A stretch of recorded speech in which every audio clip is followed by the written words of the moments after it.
Esta es una producción de Grupo Fórmula. Encuentra más contenido como este en radioformula.mx.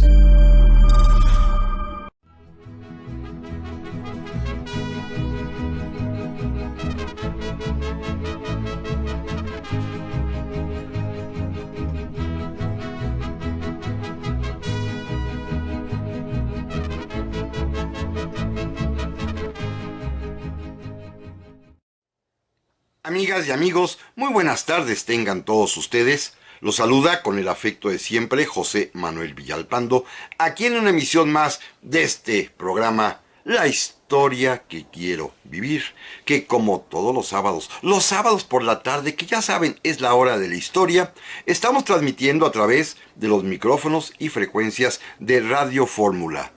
Nos encuentran muy fácilmente en el 103.3 de FM, en la 970 de AM, ambas emisoras aquí en la capital de la República. Pero este es un programa que ya saben ustedes se transmite cada vez a más ciudades de nuestra patria y que también, por supuesto, pueden ustedes sintonizar a través de internet en la página www.radioformula.com.mx, además de que aparte, más al ratito, lo subo a mi página de YouTube.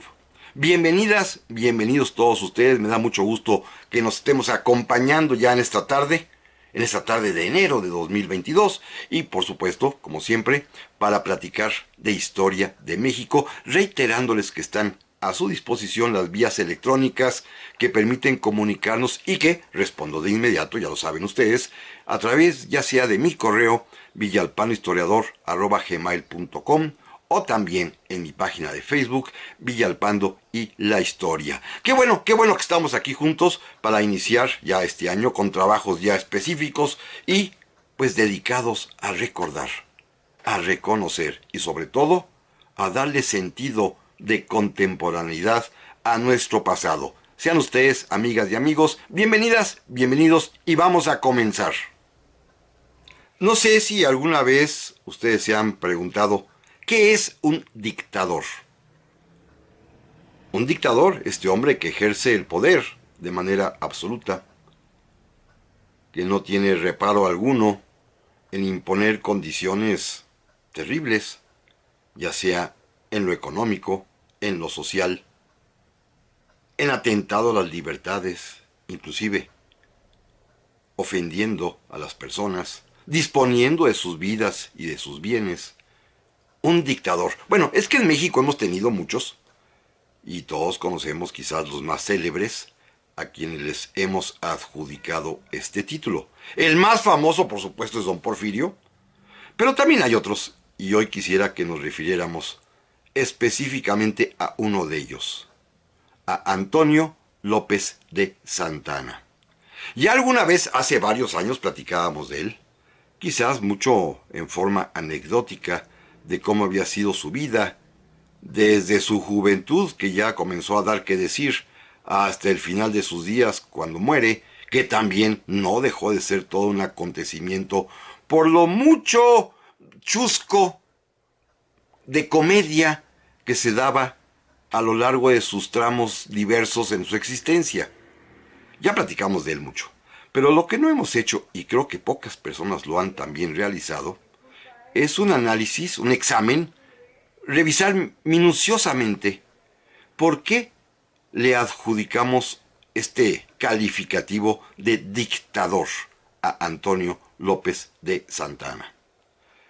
Un hombre peculiar, ¿eh? Déjenme decirles que quizás la primera pregunta que salta a la vista es saber ¿por qué los mexicanos de entonces, los mexicanos del siglo XIX, de esa primera mitad, cuando casi recién nos habíamos independizado y antes de que aparezca la figura de Benito Juárez, ¿por qué? ¿Por qué Santa Anna se convierte en el personaje más simbólico, representativo y prototípico de lo que es nuestra patria? ¿Por qué ocupó 11 veces la silla presidencial? ¿Por qué lo llamaban? ¿Por qué lo buscaban? ¿Cómo hacía él para engatusarlos, para poderlos seducir, para poderlos convencer de que él era el hombre idóneo, el hombre ideal para ser presidente de la República? ¿Cómo le hizo? Bueno, este es un trabajo profundo que muchos historiadores han emprendido, pero hoy quisiera únicamente referirme a la última vez, la undécima, la onceava ocasión en la que Antonio López de Santana ocupó la silla presidencial.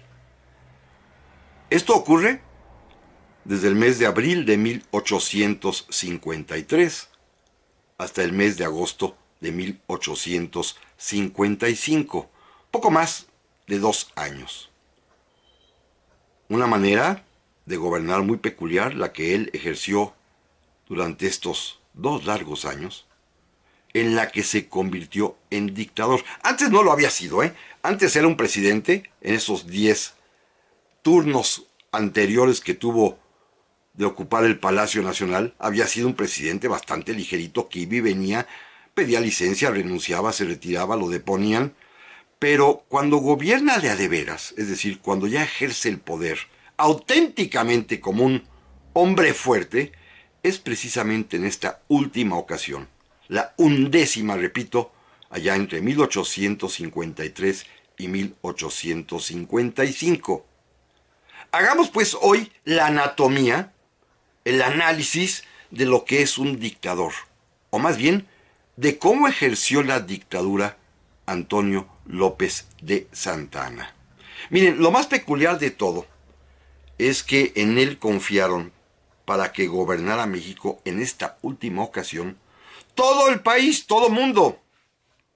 Sí, quienes lo van a traer inicialmente son los llamados entonces conservadores, encabezados por quien era la figura representativa, el mayor, pues, ideólogo del conservadurismo mexicano en aquel tiempo, que todos conocemos, de nombre Lucas Alamán. Pero lo más sorprendente de todo es que también los liberales estuvieron de acuerdo en traer a Santa Anna. Y no solamente manifestaron su adhesión y su voluntad para que regresara este personaje, sino que también decidieron, a través quizás del más brillante de entonces de ellos, participar directamente en el gobierno santanista, en esta última vez que Santana ocupa la presidencia, cuando se convierte literal en un dictador. Los liberales apoyaron a Santana y a través de uno de ellos, Miguel Lerdo de Tejada, decidieron participar, este último en el Ministerio de Fomento, en el gobierno de Santana. La gran pregunta que va a quedar seguramente, pues, como duda, no solamente para mí, sino que todos los historiadores han dejado pendiente de resolver, es cómo le hizo Santana para convencer a todo el mundo. Bueno, es más, en esta ocasión, él ni estaba en México cuando fue proclamado presidente, ¿eh? Se había ido al exilio.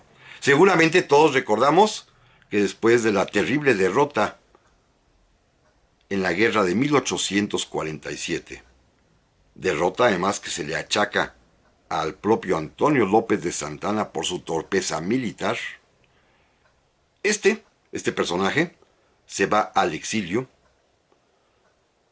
se fue a vivir a la actual Colombia, a una hacienda llamada Turbaco, y habitaba una casa que había sido la propia vivienda, la propia casa, muchos años atrás, del libertador Simón Bolívar. Y allí estaba, en Turbaco. Ya había dado por terminada su vida pública en México.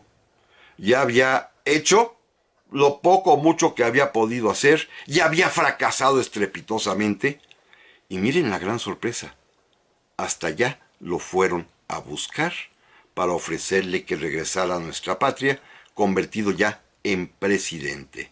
Lo más interesante de todo es que conservadores y liberales se pusieron de acuerdo aquí en México y decidieron invitar a que regresase al país a Antonio López de Santana para que fuera presidente.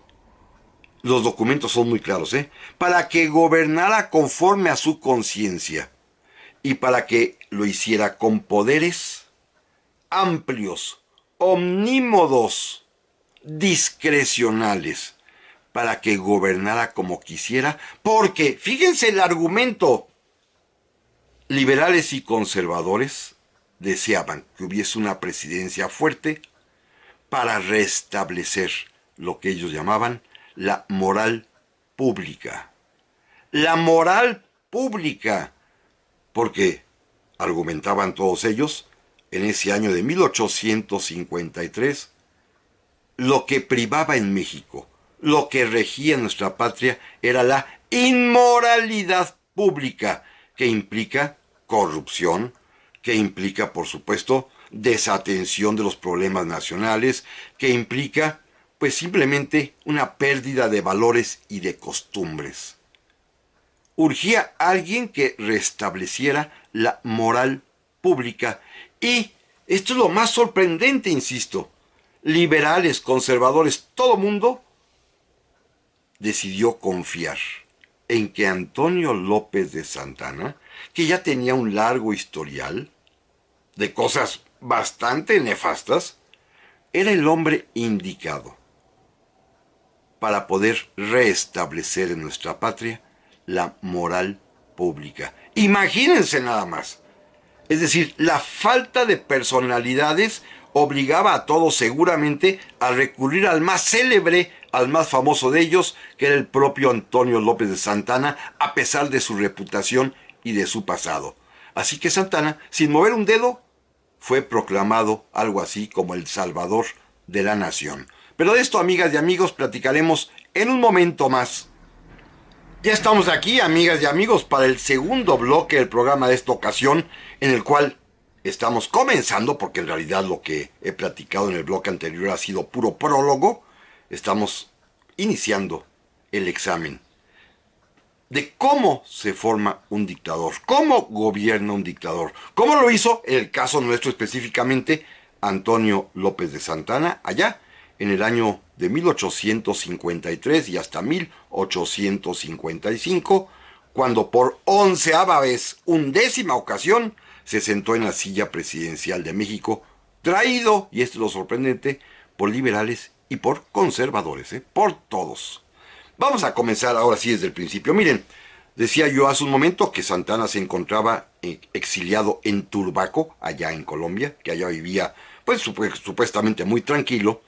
Pero aquí en México, en el año de 1853, se inició un movimiento en contra del presidente Mariano Arista. Un hombre que no las tenía todas consigo, que era criticado, pues, por su falta de pericia para gobernar, por su nula tradición y trascendencia militar, por sus problemas personales. Se sabía también que pues había despachado a su esposa, se había alejado de ella y tenía un amante con la que vivía en Palacio Nacional. Es decir, era objeto pues de críticas por todo y de todos. Así que pues no lo aguantaron mucho, lo acusaron de ser el promotor de la inmoralidad pública y pronto hubo movimientos en contra de él. El más importante y el que nos interesa es el que ocurre en la ciudad de Guadalajara, en donde un oficial civil, en realidad, de la Guardia Nacional de aquel entonces, José María Blancarte, que era zapatero de oficio, lanza un plan, el plan de Guadalajara, en el cual pide precisamente restablecer la moral pública, diciendo que la voluntad nacional debería expresarse para darle a un presidente, a un poder ejecutivo, todas las facultades necesarias para que restableciera el orden, la paz, la seguridad y la moral. Y en Guadalajara este señor Blancarte pensaba que la voluntad nacional, que expresaba este deseo de tener a un presidente con facultades omnímodas, era muy clara. El único capaz de ocupar la presidencia de la República en estas condiciones, el único personaje que garantizaría el triunfo de la moral pública, era Antonio López de Santana, que ni estaba enterado de esto y estaba fuera del país. Pero el movimiento cundió, prendió, le fue bien, y en el plan del hospicio que se dicta un par de meses después también allá en Guadalajara, en el Hospicio Cabañas, ahí justamente se ratifica que es Santana a quien la nación le debe agradecimiento y se le pide que venga a gobernar a México y que lo haga a su conciencia, con sus principios, guiándose de las ideas fundamentales de que la voluntad nacional lo llama para restablecer la moral pública, para salvar a México. Bueno, este movimiento, así fundado, así expresado, que se hace, pues, en un rincón del país que entonces es Guadalajara, y que llama a la presidencia a Antonio López de Santana por creerlo el único que puede restablecer la moral pública, prendió, corrió como reguero de pólvora por todo el país. Es lo más increíble. Miren, los primeros que lo apoyan son precisamente los miembros del Partido Conservador, quienes además van a trabajar para convencer, y lo consiguen, a los miembros del Partido Liberal. Esto es increíble, ¿eh? Pero sucedió. Ya saben que en este país se acostumbran estas alianzas muy extrañas entre partidos que antaño fueron opositores o que mantienen en sus principios y en sus documentos fundamentales posiciones encontradas, pero de pronto se encuentran, pactan y se alían. Bueno, así sucedió en aquel año de 1853 para poder deponer al presidente Mariano Arista, para que subiera a la presidencia de la República un presidente interino, el general Manuel María Lombardini, y para que pudiese llamarse y regresar a México Antonio López de Santana.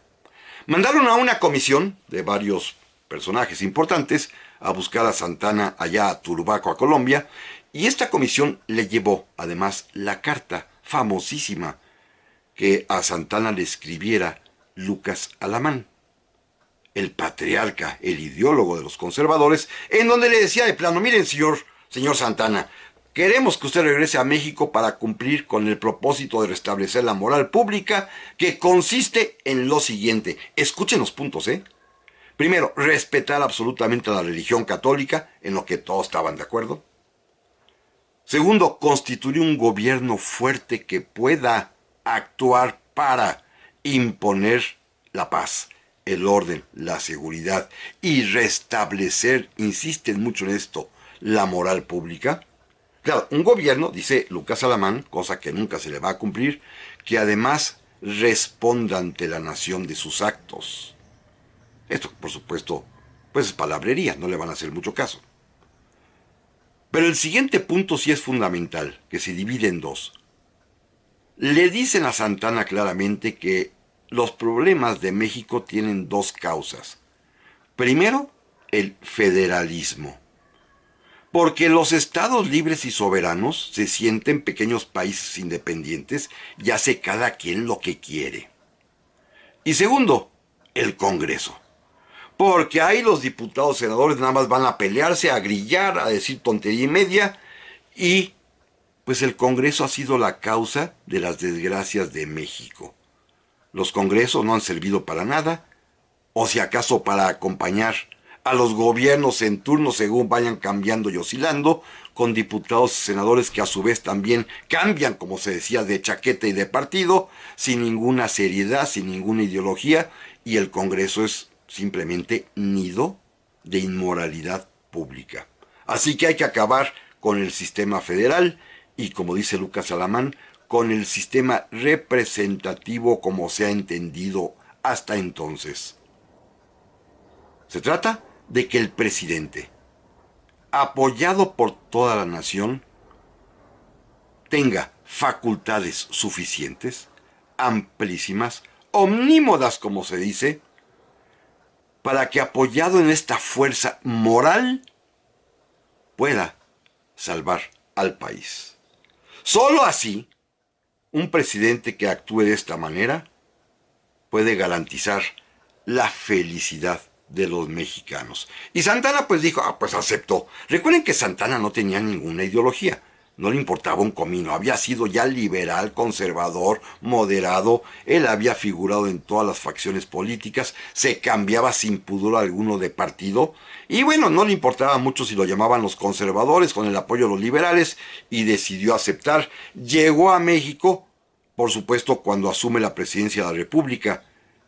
Lo primero que indica es que la va a ejercer, como lo quiere la nación, con facultades amplísimas, discrecionales, suficientes para cumplir la misión que el pueblo le ha confiado, que es, muy sencillo, restablecer la moral pública. Él está consciente y creyente de que es el pueblo, porque es un movimiento nacional que une a todos los partidos, el que lo llama para que restablezca la moral pública, y de inmediato, pues, establece su gobierno, designa a su gabinete, por supuesto dándole el principalísimo puesto en las relaciones exteriores a don Lucas Alamán.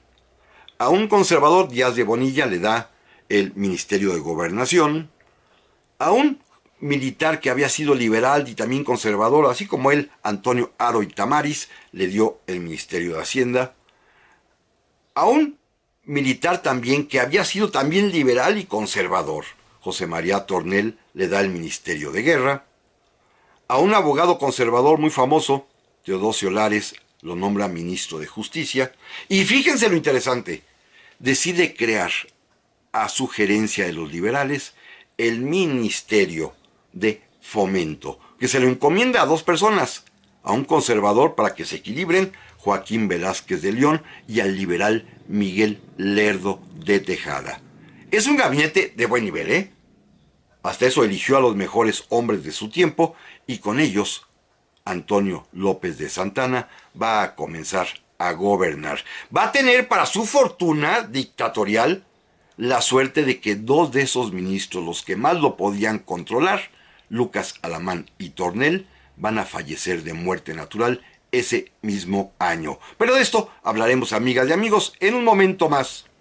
Ya estamos aquí, amigas y amigos, para el tercer bloque del programa de esta tarde, en el que estamos examinando la manera como ejerció la dictadura Antonio López de Santana allá en el año de 1853 a 1855, en la onceava ocasión en que ocupó la presidencia de la República. Decíamos en el bloque anterior, para irme más rápido, que regresó a México, que aceptó la presidencia de la República, que le ofrecieron todo mundo, conservadores y liberales, en el que pues le otorgaban poderes, facultades omnímodas, amplísimas, suficientes, discrecionales como tal y como él lo dijo, una vez que tomó posesión de la presidencia, para gobernar a México con tal de restablecer la moral pública.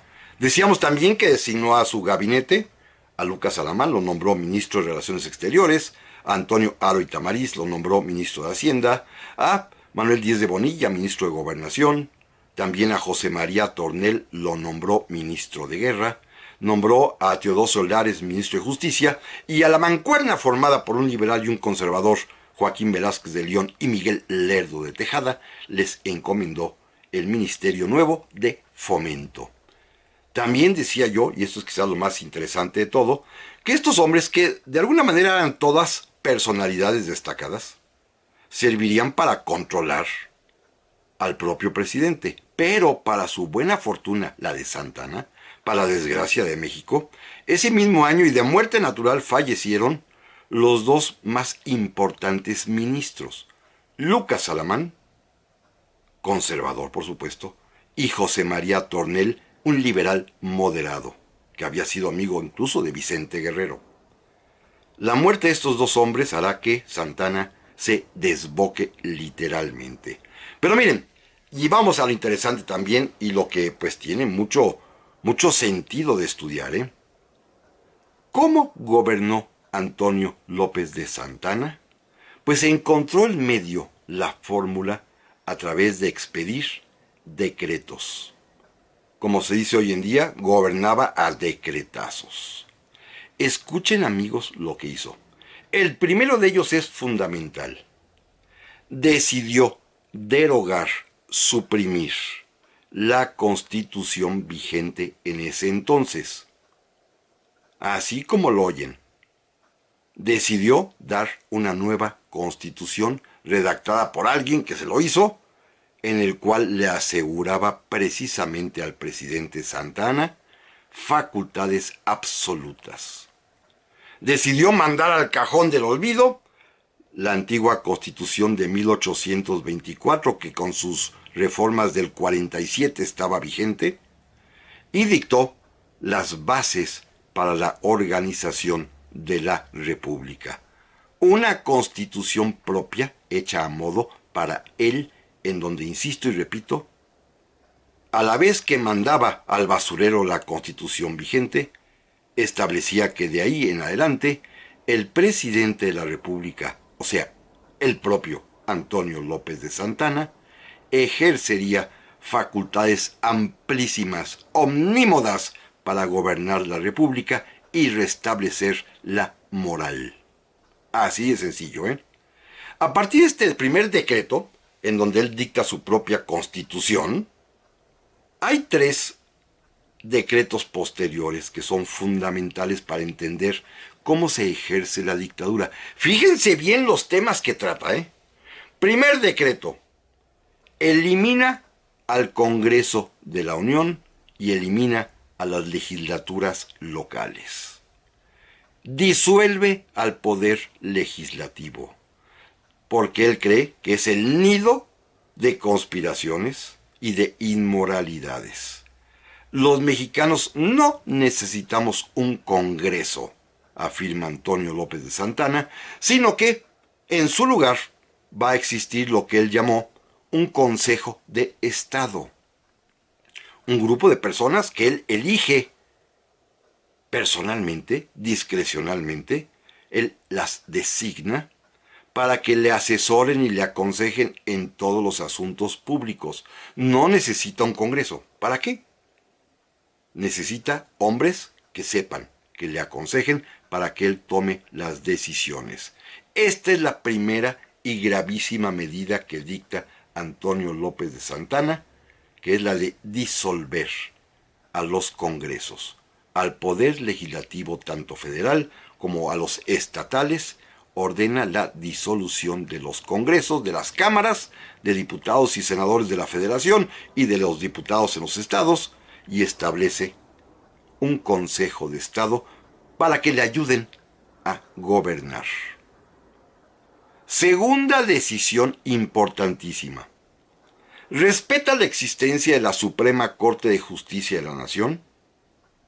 Sí, la respeta. Pero en otro decreto resuelve que cada vez que se produzca una vacante en el Pleno de la Suprema Corte de Justicia, en aquel tiempo también eran 11 ministros, cada vez que haya alguna vacante, estas van a ser suplidas o sustituidas por aquellas personas que el propio presidente de la República designe.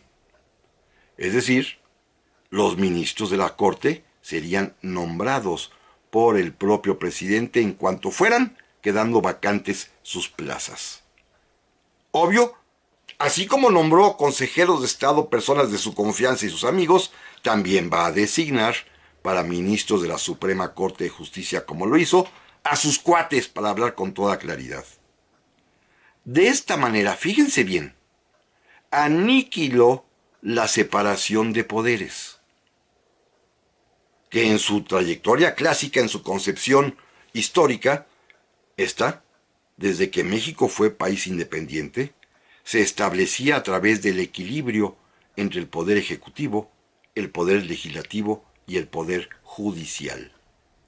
El ejecutivo era él, Santa Anna. Pues destituyó, cerró los congresos, quiere decir que ya no habría poder legislativo, sustituido por un Consejo de Estado que él designó, y al poder judicial lo iba a controlar mediante el nombramiento personal de él de los ministros de la Corte. Es decir, el presidente de la República, Antonio López de Santa Anna, ejercería el poder absoluto, sin ninguna cortapisa, sin ningún contrapeso, sin ningún equilibrio de poderes, porque él es el poder ejecutivo, con facultades omnímodas. El Congreso ya quedó desaparecido, lo sustituye un Consejo de Estado formado por sus amigos, y el Poder Judicial, que lo respeta, también lo llena de sus correligionarios, porque es él quien designa, quien nombra a los ministros de la Suprema Corte de Justicia. Golpe perfecto, ¿eh? Y lo remató con un tercer decreto más, importantísimo también, por el medio del cual ordenó que los gobernadores de los estados tenían como única finalidad, como única misión, como único deber, acatar, cumplir las órdenes del presidente de la República. Con esto eliminó también el federalismo. Gobernador que no quisiera obedecer sus órdenes sería destituido, juzgado, procesado y condenado. Así que todos los gobernadores de la República tenían obligación de obedecer en todo al presidente de la República. Con estos tres decretos y con esta constitución a modo que se hizo, Antonio López de Santana se convirtió en un auténtico dictador.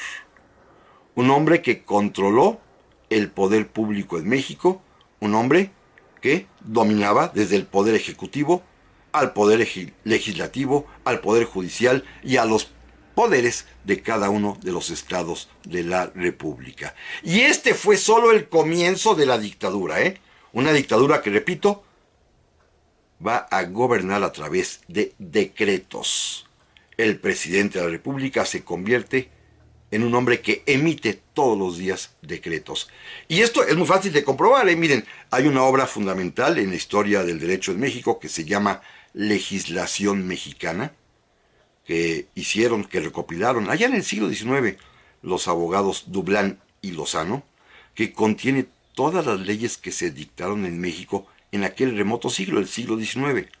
Bueno, si ustedes tienen la curiosidad y la encuentran por ahí en alguna biblioteca, de revisar los índices de los volúmenes 6 y 7 de esta legislación mexicana, van a encontrar la larga lista cotidiana de todos los decretos que iba expidiendo el presidente Antonio López de Santana. Era un hombre que gobernaba a base de decretos. Yo tuve la curiosidad de hacerlo y es sorprendente, ¿eh? Comenzando por estos que hemos comentado. El primero, por el cual desconoce la Constitución de 24, crea su propia Constitución llamada Bases para la Organización de la República, y después los decretos para suprimir los congresos, para nombrar por el presidente de la República a los ministros de la Corte y para ordenar a los gobernadores que obedezcan sus órdenes. Y a partir de ahí, lo que siga. Miren, vamos a platicar de algunos, por ejemplo, los que dictó en materia económica y fiscal. El presidente Antonio López de Santana ordenó por un decreto que todos los ingresos de la federación y de los estados y de los municipios, todos los dineros que lograra captar el gobierno, todos debían ponerse a disposición del presidente de la República, que es el único que puede autorizar en qué se gasta el dinero de la nación. Solo el presidente de la República dispone de los recursos públicos. Así como la oyen, ¿eh? Solamente él puede decidir en qué se gasta. Pero de esto, amigas y amigos, volveremos en un momento más. Ya estamos aquí, amigas y amigos, para el cuarto y último bloque del programa de esta semana, que les confieso se me ha ido rapidísimo, quizá porque este es un tema muy intenso, muy preciso, quizá complejo también, pero sin embargo muy interesante, porque, ya se habrán dado cuenta, pues tiene sentido de contemporaneidad. Decíamos que el presidente Antonio López de Santana va a ejercer la dictadura gobernando a través de decretos. Lo consigue porque su primer decreto es precisamente, y lo repito rápidamente, derogar la Constitución vigente para establecer su propia Constitución a modo y a partir de ahí dictar decretos que le permiten, primero, disolver al Poder Legislativo, sustituirlo con un Consejo de Estado nombrado por sus amigos, después disponer que las vacantes de ministros de la Suprema Corte las designará él, las proveerá él, con lo cual controlará el Poder Judicial, y por último, ordenando que los gobernadores de los estados le obedezcan solo a él, al presidente de la República, y a partir de ahí, Santana se lanza con infinidad, decenas de decretos para ejercer sus facultades omnímodas, su poder absoluto. Un decreto importantísimo es el que ordena que todas las rentas, todos los ingresos, todos los impuestos, todos los productos, todos los aprovechamientos, todo el dinero que ingrese al gobierno federal, estatal o municipal, todo, el único que puede disponer del recurso público es el presidente de la República. Otro decreto ordena que solo el presidente puede gastar el dinero, que solamente él ordena en qué se aplica, que solamente él es quien decide en qué se gasta el recurso público.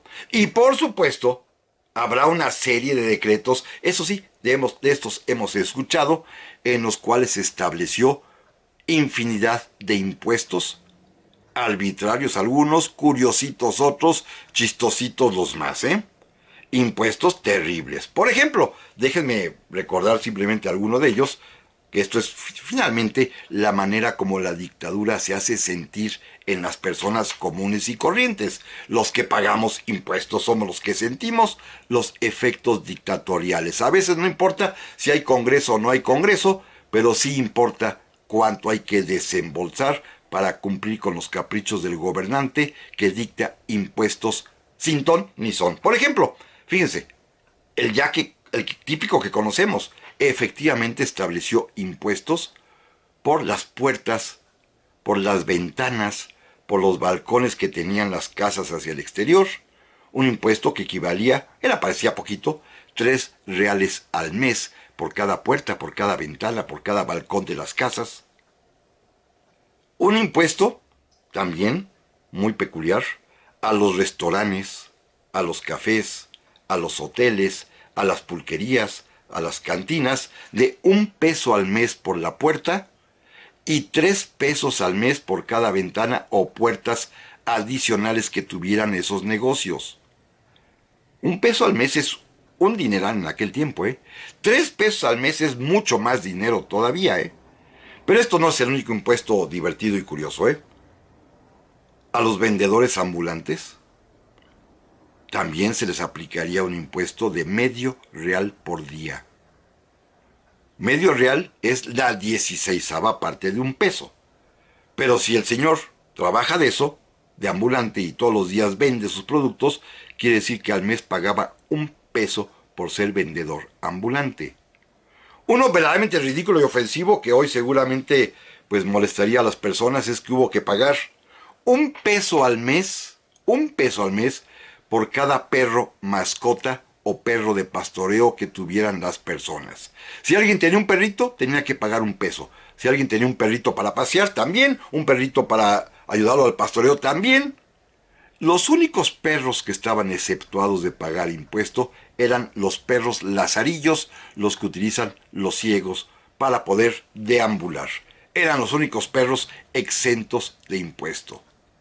Otro impuesto más, muy cercano, ¿Saben ustedes quién inventa la tenencia de automóviles? Antonio López de Santana. Claro, no había automóviles, pero sí había coches. Fíjense, los coches que tuviesen 2 plazas, 2 lugares para llevar a 2 personas, pagarían 2 pesos y medio al mes de tenencia. Los coches que tuviesen capacidad para más de 3 personas, pagarían 5 pesos al mes, de lo que hoy llamaríamos tenencia.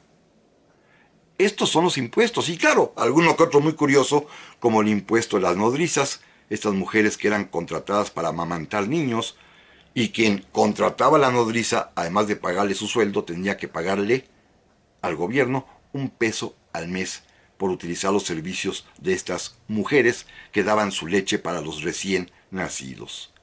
Impuestos pues al por mayor, impuestos muchos de ellos ofensivos, impuestos terribles. Claro, esto naturalmente tiene como finalidad elevar el gasto público, y Santana decide gastar ese dinero ese mucho dinero que capta a través de estos diversos impuestos y que controla en todo el país, porque es el único que autoriza en qué se gasta el dinero del pueblo, el dinero del gobierno, lo utiliza fundamentalmente primero para mejorar al ejército, porque dice él que se requiere una fuerza pública respetable que pueda restablecer la moral pública, que pueda asegurar la seguridad, perseguir a los delincuentes y establecer el orden. Y para ello les compra uniformes a los soldados. Y sobre todo, hay un avance importante porque manda a comprar 50,000 fusiles a Inglaterra. Fusiles nuevos, rifles, ahora ya de percusión. Estos rifles que llegan en el año 1854 son los primeros que se compran desde que 30 años atrás Guadalupe Victoria había comprado armas. Es decir, no se había renovado el armamento del ejército y por eso en buena medida también por la deficiencia de nuestros rifles, de nuestros fusiles. El ejército mexicano no tuvo nada que hacer en la guerra del 47 contra Estados Unidos. Así que Santana, preocupado por el armamento militar, mandó comprar 50,000 fusiles nuevos. También hizo cosas de boato, Se gastó el dinero, por ejemplo, en una gran ceremonia para restablecer la Orden de Guadalupe que había sido creada por Iturbide, como una especie de efecto, pues, de otorgar honores, como la Legión Francesa de Francia, pues otorgar honores a los mexicanos distinguidos a través de la Orden de Guadalupe, y algo que pues sí llamó mucho la atención y que, déjenme decirles, sigue vigente hasta nuestros días, porque es Antonio López de Santana, a través del Ministerio de Fomento y específicamente de uno de ellos, de quienes ocupaban el ministerio de Miguel Lerdo de Tejada, es quien convoca al concurso para darle a México un himno nacional, del tema del cual todos hemos escuchado, que en su versión lírica, la literaria, fue obtenido por el poeta González Bocanegra, Francisco González Bocanegra, que en su versión musical fue ganado por el músico catalán Jaime Nuno. Bueno, el concurso del himno nacional lo organiza Antonio López de Santana. Aprovecha para ello también, fíjense en qué se gastaba el dinero de aquel tiempo, en que habían traído a México, porque a su esposa le gustaba mucho la ópera, habían traído a México 2 compañías de ópera italiana al mismo tiempo. 2 compañías diferentes para llenar de ópera, de música de ópera, a la capital de la República Mexicana. Cada compañía se alternaba un día, una tocaba los lunes, miércoles, viernes y domingo, la otra martes, jueves y sábado, porque pues, les gustaba mucho la ópera al presidente y a su esposa, y hubo que traer cantantes, músicos, bailarines italianos para satisfacer el ansia musical del pueblo de la Ciudad de México. Había pues también oropel, La dictadura gastaba dinero en ciertas cosas, algunas, repito, como el himno nacional, que es el mismo que está hasta nuestros días. Claro, ya le quitamos la estrofa aquella en la que el propio poeta Francisco González Bocanegra hace loas de Santana cuando dice que es el guerrero inmortal de Zempoala, pero sin embargo es el mismo himno nacional el que produjo la dictadura Antonio López de Santana, el que interpretamos y está vigente hasta el día de hoy. Esto es, así se conduce la dictadura. No hemos terminado. La semana que entra vamos a continuar con este tema porque nos faltan los decretos más interesantes. Hasta ahorita hemos visto únicamente los de aspecto político, de cómo se allegó el poder absoluto Santana, los de aspecto económico, de cómo se allegó de recursos, pero nos faltan varios, varios temas importantísimos, y para que vean ustedes hasta dónde se atrevió Antonio López de Santana para poder mantenerse en el poder, para poder conservar estas facultades absolutas, se atrevió hasta preguntarle al pueblo si quería que se quedara. Pero esto lo vamos a platicar, primero Dios, amigas y amigos, la próxima semana. Pásenla muy, pero muy bien.